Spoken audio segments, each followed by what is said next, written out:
China ബന്ധം കൂടുതൽ ദൃഢമാകുന്നു. ഇരു രാജ്യങ്ങളും തമ്മിൽ നേരിട്ടുള്ള വിമാന സർവീസുകൾ ഉടൻ ആരംഭിക്കുമെന്ന് വിദേശകാര്യ മന്ത്രാലയം അറിയിച്ചു. ഒക്ടോബർ അവസാനത്തോടെ വിമാന സർവീസുകൾ പുനരാരംഭിക്കുമെന്നാണ് റിപ്പോർട്ട്. വിവരങ്ങളുമായി അനേന സതീഷ് ഉണ്ട് ന്യൂസ് ഡെസ്കിൽ നിന്നും. അനേന, നിരവധി വർഷങ്ങൾക്ക് ശേഷമായിരുന്നു പ്രധാനമന്ത്രിയുടെ ചൈന സന്ദർശനം. അതിനുശേഷം ഇതാ ഗുണകരമായ അല്ലെങ്കിൽ ഇരു രാജ്യങ്ങളും തമ്മിലുള്ള പ്രശ്നങ്ങളെല്ലാം അവസാനിക്കുന്നു എന്ന തരത്തിലുള്ള വാർത്തകളൊക്കെ വന്നു. ഇപ്പോൾ ഇരു രാജ്യങ്ങളും തമ്മിലുള്ള നേരിട്ടുള്ള വിമാന സർവീസുകൾ ഉടൻ ആരംഭിക്കുമെന്ന വിവരം കൂടി വരുന്നു. ഏറെ പ്രതീക്ഷ നിർഭരമായ കാര്യം തന്നെയാണ്. എന്താണ് വിശദാംശങ്ങൾ? അഖില, ഇന്ത്യ ചൈന ബന്ധം കൂടുതൽ ദൃഢമാകുന്നു എന്ന് തന്നെയാണ് ഈ ഒരു തീരുമാനത്തിലൂടെ, അതായത് ഈ മാസം അവസാനത്തോടെ നേരിട്ടുള്ള വിമാന സർവീസുകൾ പുനരാരംഭിക്കും എന്നുള്ള ഈ ഒരു തീരുമാനത്തിലൂടെ മനസ്സിലാക്കാൻ സാധിക്കുന്നത്. നമുക്കറിയാം, 5 വർഷത്തിന് ശേഷമാണ് ഈ ഇന്ത്യയും ചൈനയും തമ്മിൽ നേരിട്ടുള്ള വിമാന സർവീസുകൾ പുനരാരംഭിക്കാനുള്ള തീരുമാനമുണ്ടാകുന്നത്.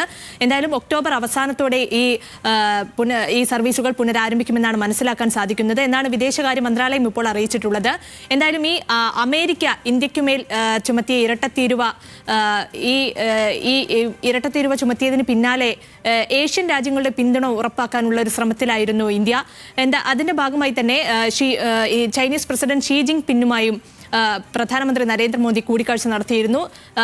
ഷാങ്ഹായ് സഹകരണ ഉച്ചകോടിയിൽ പങ്കെടുക്കാനായി ചൈനയിലെത്തിയ മോദിയും ഷീ ജിങ് പിങ്ങും ഏറെ നേരം നീണ്ട ചർച്ചകൾ നടത്തിയിരുന്നു. ഈ ചർച്ചയിൽ തന്നെ പരസ്പര സഹകരണം ഉറപ്പാക്കാനും നയതന്ത്ര ബന്ധം കൂടുതൽ മെച്ചപ്പെടുത്താനുമുള്ള തീരുമാനങ്ങളായിരുന്നു ഇരു നേതാക്കളും കൈക്കൊണ്ടത്.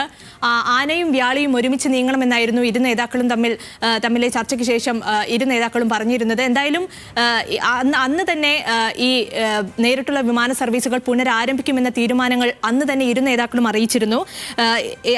അന്ന് ഇരു നേതാക്കളും പറഞ്ഞത് ഇന്ത്യയും ചൈനയും തമ്മിലുള്ള ബന്ധം ഏറ്റവും നല്ല രീതിയിലാണ് ഇപ്പോൾ പോയിക്കൊണ്ടിരിക്കുന്നത് എന്നായിരുന്നു. എന്തായാലും ഈ ഒരു തീരുമാനം ഇപ്പോൾ അറിയിച്ചിരിക്കുന്ന ഈ മാസം അവസാനത്തോടെ വിമാന സർവീസുകൾ പുനരാരംഭിക്കും എന്നതിലൂടെ നമുക്ക് മനസ്സിലാക്കുന്നത് ഈ ഇന്ത്യ ചൈന ബന്ധം കൂടുതൽ ദൃഢമാകുന്നു എന്ന് തന്നെയാണ്. ഇരു രാജ്യങ്ങളുടെ ബന്ധവും ദൃഢമാകുന്നു എന്ന് തന്നെയാണ് അതിൽ നിന്ന് മനസ്സിലാക്കാൻ കഴിയുന്നത്. അനേന സതീഷാണ് വിവരങ്ങൾ നൽകിയത്.